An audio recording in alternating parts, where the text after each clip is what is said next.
Si Mina at ang tahimik na pamayanan, isinulat ni Donna Melgar.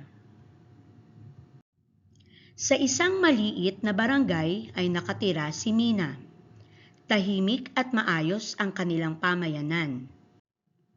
Tuwing umaga, nakikita ni Mina si Kuya Tano, ang barangay tanod sa kanilang barangay na naglalakad sa kalsada.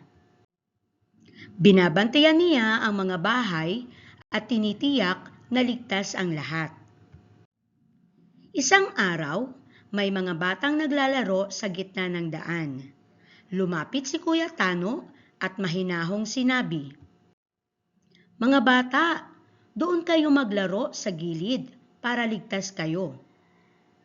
Sumunod ang mga bata at nagpasalamat kay Kuya Tano.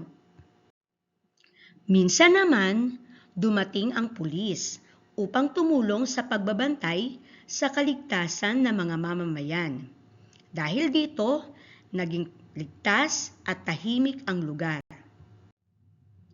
Dahil sa tulong ni na Kuya Tano at ng pulis, naging maayos at mapayapa ang pamayanan ni Mina.